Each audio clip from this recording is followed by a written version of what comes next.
Alexandria Ocasio-Cortez is having one of the most impactful first months in office of any new member of Congress in a long time. You can tell from reports tonight some Democrats are threatening her now with a primary challenge, and from how two billionaires with decades of experience in public life are name-checking her proposal to tax people who make over $10 million and similar proposals.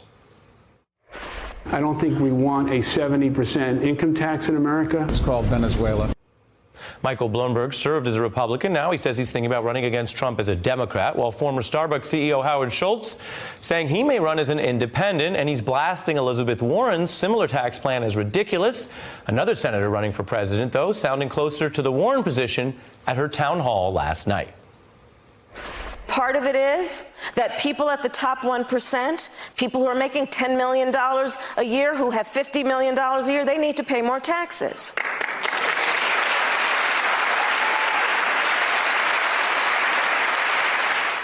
And as for that billionaire, Howard Schultz, he's hearing it from protesters. Don't help elect Trump, you egotistical billionaire asshole. Healthcare is a human right. Healthcare is a human right. Let's get into one of the Democratic Party's biggest battles with views from across the spectrum. A man who literally represents Wall Street, attorney Richard Farley, author of Wall Street Wars, the epic battles that Washington created the modern financial system. And Mark Thompson, a former activist and political organizer who hosts Make It Plain on SiriusXM Radio. He's broadcast from every Democratic convention since 1992.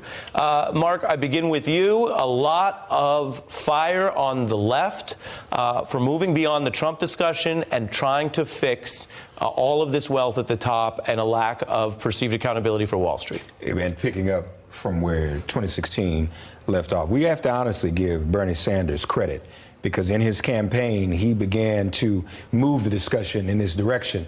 Now Elizabeth Warren's picking it up, Alexandria Ocasio-Cortez, and obviously Kamala Harris on last night.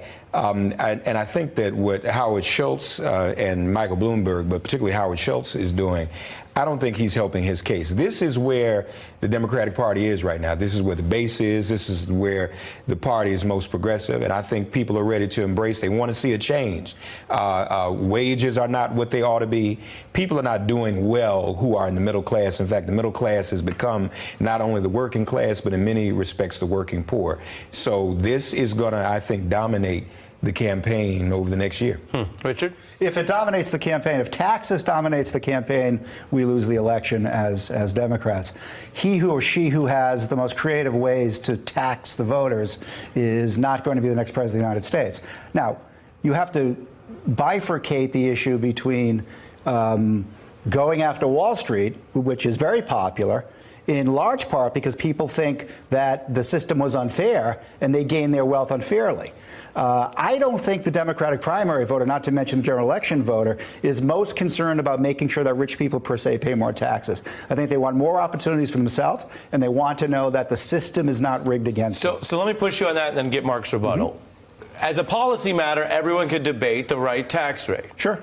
When you say, oh, we can't do that, that kind of language, we'll put the marginal rate up on the screen. Sure. There was a period of time, as you know, where America and politicians got elected during that period too had a much higher rate, and it has gone down Except in the view of these activists because of progressive reforms. You had a headline rate that then were wiped out by Wall Street reform. You had a headline rate in the 90s at one point in time, except nobody paid it because you had a vibrant industry of tax shelters and ways to make sure that rich people didn't pay the highest marginal rate. So if you look at the amount of income that was actually taxed at those rates, it was nominal. Mark? But it was still on the books. But I would say, to Richard's point, Richard, I think it's a both and not an either or, because the debate since 2016 has been about the top 1% of earners, and it's also been about Wall Street itself. And quite frankly, it's also been about people wanting to have other opportunities. So I don't think this is the beginning and the end of the debate. I think this is just one part of it. The tax part is a part of it. And, you know, it gets somewhat complicated, not very sexy. But when you get into the issue of Wall Street, when you get into people having other opportunities, let me also mention Howard Schultz took on 3 women today. I mean, that's unprecedented unto itself. And the other reason that's important, not just because they're women, but because what do we know about women today? I think we're at a point where over 50% of the major breadwinners in households or the heads of households are women. But he would argue he's taken on their ideas. Richard? I'm not sure this is a gender issue.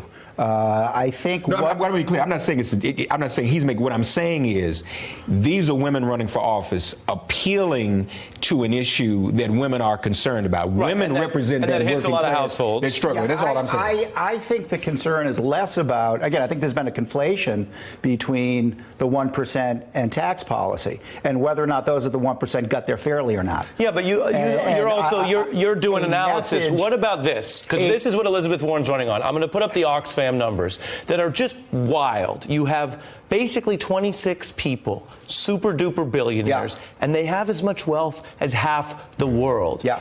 Is it good for Democrats to run, or any party to run and say, maybe we want to fix that a little bit? Yeah, and I think absolutely. But I think the way you fix that is you show how you're going to get more wage growth and opportunities for people who are not earning what they should have been earning if the increase in wealth of the past generation had been distributed fairly, as it had been in the 30 years after World War II. Well, final thought. We're out of time. Mark, your thoughts about what we've heard from this Wall Street lawyer Democrat? Well, again, I would just again say it's all of the above. The argument that you're making about how they got their wealth. If I were advising Elizabeth Warren, it's a crowded field. You have a limited amount of oxygen. I would not be using up my oxygen talking about taxes. And we got practically 2 years. We're almost 2 years, so we got plenty of time. So we'll revisit it. oxygen. Right now, we are out of oxygen. Richard Farley, Mark Thompson, thank you both. Hey, I'm Ari Melber from MSNBC. You can see more of our videos right here, or better yet, subscribe to our YouTube channel below. You could have been anywhere in the world, but you're here with us, and we appreciate that.